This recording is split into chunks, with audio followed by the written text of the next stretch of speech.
What is up, everybody? It is Alex from Heavy New York, calling from the Altar again, and this time we return with Heri of the Almighty Tyr. It is great to be able to talk with you after 6 years. Thanks for coming back on the show. Thanks for having me. Nice to see you again. Yeah, good to see you again as well. The number one thing I remember from our last interview is when you said you weren't a fan of black metal, so I brought out the black metal altar just for the occasion today. All good with me, man. Whatever inflates your goat. Fair enough. But the last time I spoke to you, it was sort of like at the tail end of the Vachira album cycle, and so we didn't really get to talk much about Hell. But now we have Battle Ballads coming out. Was this intended to kind of just be a continuation of Hell in a way, the sequel, or was this meant to be like a new beginning for Tyr? This is not a sequel. This is there are some changes, and this is a continuation of I would say a previous direction we've had. So this album is in some ways considerably different from the latest one, Hill, and more influenced maybe by the symphonic live show we did and released. Wow. So did that symphonic live show like completely alter like your vision of what you wanted to create sonically in the future? I suppose we had the vision before that. I had been thinking about working with orchestrations, but since we did the live show with the symphonic orchestra, it was clear that it worked very, very well with our kind of music, and we decided to put orchestrations in on our albums as well. So yeah, that definitely had that effect of kind of demonstrating to us and cementing the fact that this is how we should sound for the future. So yeah, that had a profound effect. It was a great experience, probably a once in a lifetime experience. Hopefully not, but yeah, it had a profound effect on how I see the music. Yeah. I think first off, with just the rise of bands like Lorna Shore and Shadow of Intent, it seems like orchestral music just goes with anything in metal at this point. But I mean, I'm a little surprised actually that you kind of had this revelation from that symphonic live show because with all the folk elements from How Far to Asgard to now, it seems like folk music and symphony orchestras are almost kind of like sister genres. Was there sort of like a pinnacle moment that made you kind of decide let's collaborate with symphonic elements and work with an orchestra and make that go forward? Like I guess I should ask, how have you not decided to work with symphonic and orchestral elements before from the early days? Yeah, I was. When we started, I was very.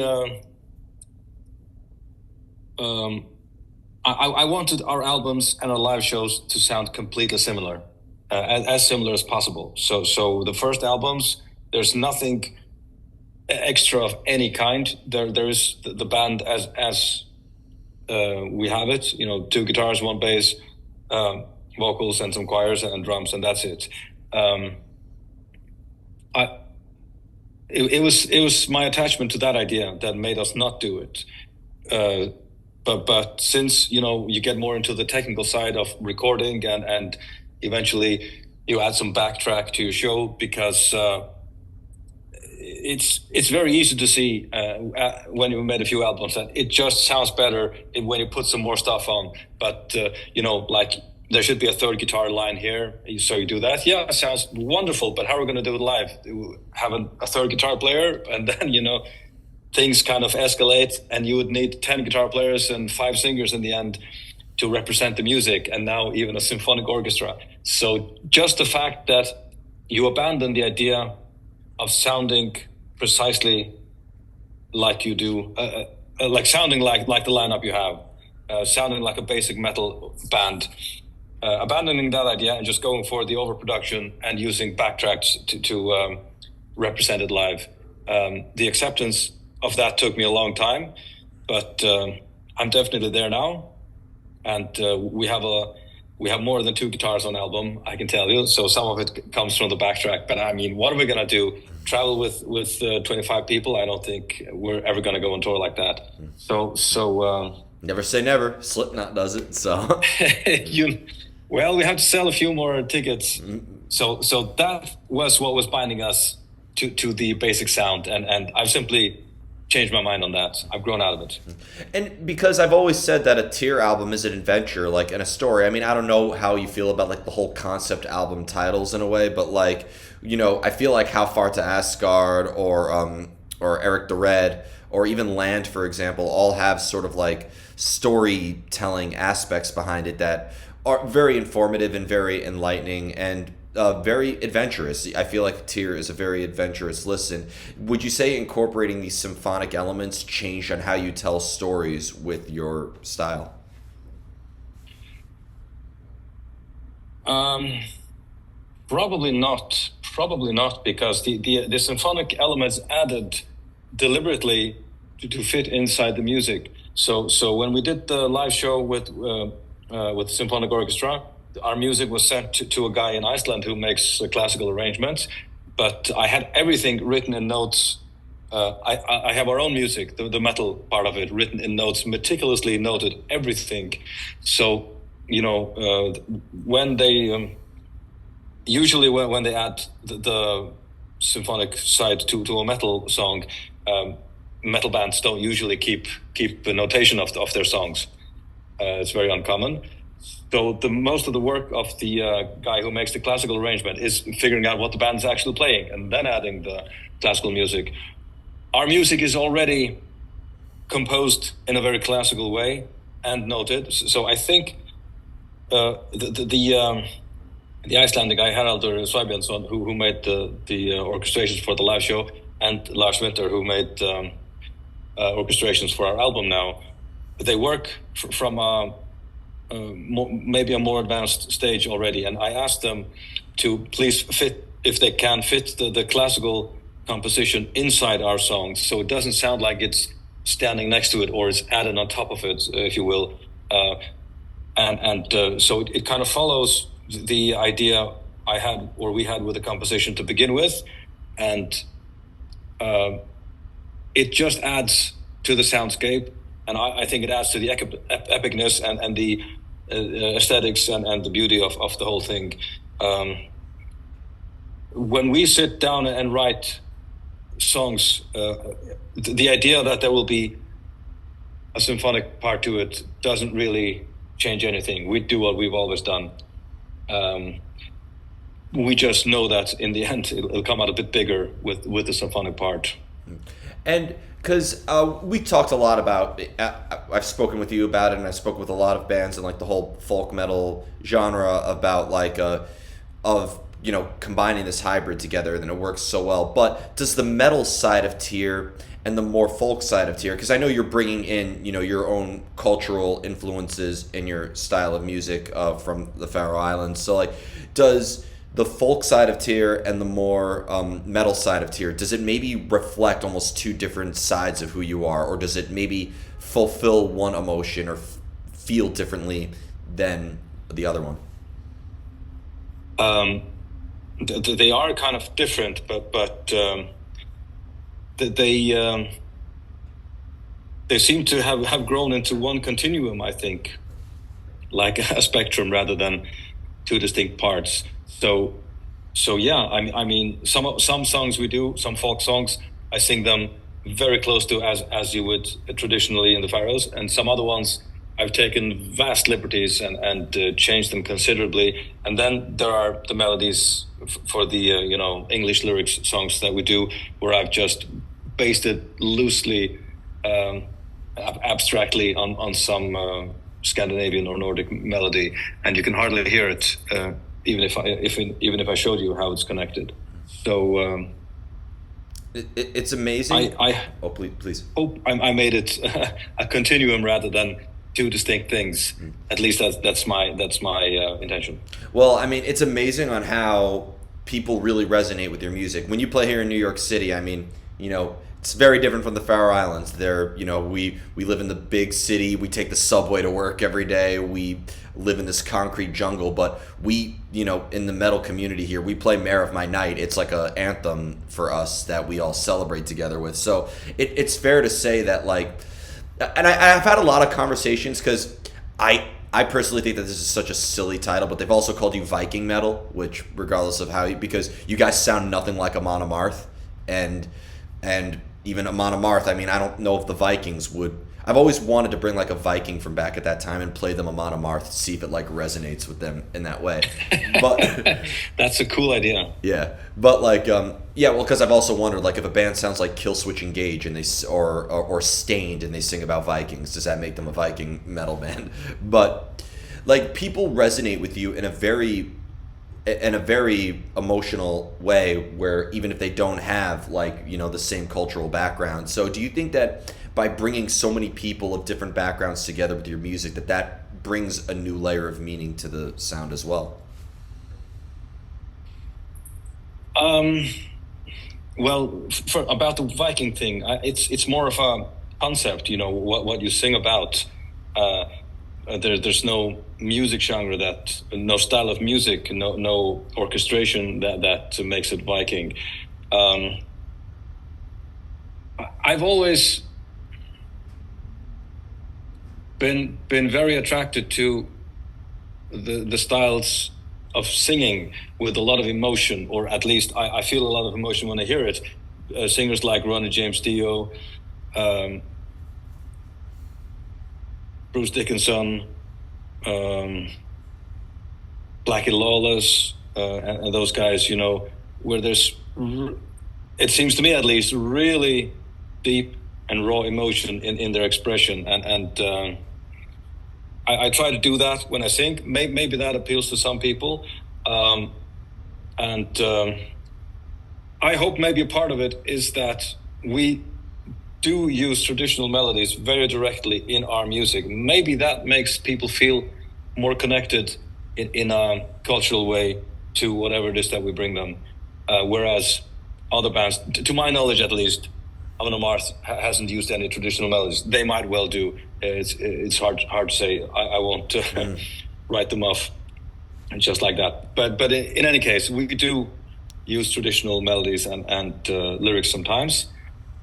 That might make it more authentic, deep rooted to people, and I suppose people appreciate that. I know I would if I were listening when I was listening to bands when I was younger.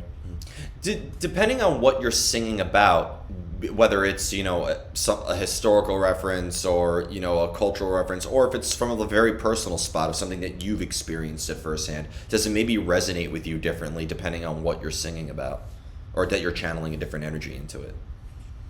Yeah, I've written some texts when I was angry at some specific incident or person, and that's very different from writing from a historic perspective, or maybe some contemporary cultural or political issue that you're writing about in parallel with a historic event or a myth. Yeah, those are very different feelings. Once you've sung it live more than 100 times, it kind of evens out, goes away, and the energy you feel the most is the energy of the people right in front of you, because and you start to rather take part in the experience of the people seeing you for the first time, or maybe they see you once every 5 years, and people are just so excited and upbeat and happy to see you and excited to sing along. So when you have a long career, I can see how it's possible to get tired of your own songs and forget what the original point was. You might have moved on from it. If I had a point with a song, 20 years ago, I might disagree completely with myself by now.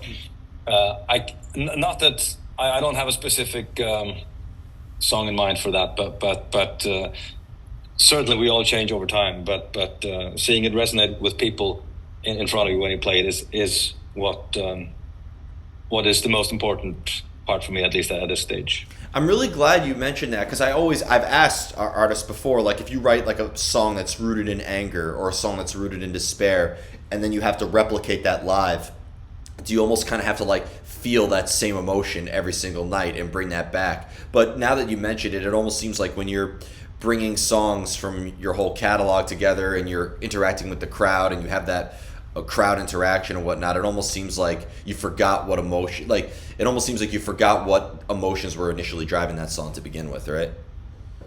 Yeah, you'd have to be an actor of some kind, or you'd have to be dramatically inclined and very focused to keep that. And what would you do then? Would you stop playing the song when you lost the emotion, or when it didn't matter to you anymore? I don't know. Maybe some bands or singers do, but no. We're not actors. I like to feel it for real when I play live, and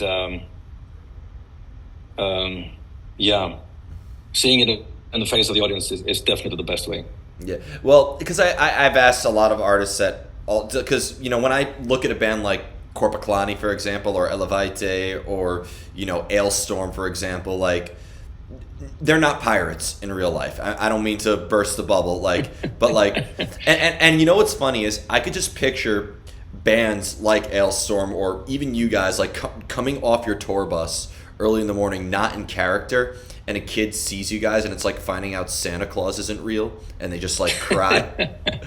but part of me wonders if have you felt like in your own music and when you're on stage that maybe you do portray like an alter ego, or maybe like a character outside of who Heri personally is? You kind of have to, at least in my case. Some people may be born for it and have. I know some people are, and have a natural knack for it, and you could hardly tell them apart when they're on stage and when they're off stage. The way they talk, the way they interact, the aura around them. I'm at least 50% autistic. I'm very introvert and awkward in my behavior. So there's no doubt when I'm on stage, I have to think about speak loud, speak clearly, speak directly to people. Don't think too much. Don't ramble. So I keep that constraint on myself. But after that, I like to be honest. I like to not repeat myself too much. I like to say what I think. You see some bands where the singer maybe says the same phrase between the same two songs for 10 years. And that's fine. It's part of the act then. But that might make people feel disconnected, as in he's just firing off the usual lines. He's not connecting with the people. I like to at least try to connect with the people. It's at the risk of making no sense sometimes. That does happen, where I'm just mumbling and no one catches me properly, and I can see that no one's laughing, no one's smiling, people are kind of scratching their heads. But other times it goes better. So I adjust my behavior a bit, definitely, but I try to be honest and be real at the same time. So I'm just gonna say this right now, maybe, and I've never ever mentioned this to any artist. I've wanted to call so many artists out on it. Maybe you could be honest. I'm not gonna judge, but when a band is playing live and they say, I don't think you guys can outdo Boston. Could you do that pit like harder than Boston? Can you throw down harder than Baltimore? Can you throw down harder than the people in LA? And then, wow, you guys actually did throw harder than the people. Let's be real. That you guys have to say that every time. Yeah, this show is definitely. I don't think I've ever said anything like that. Fair enough.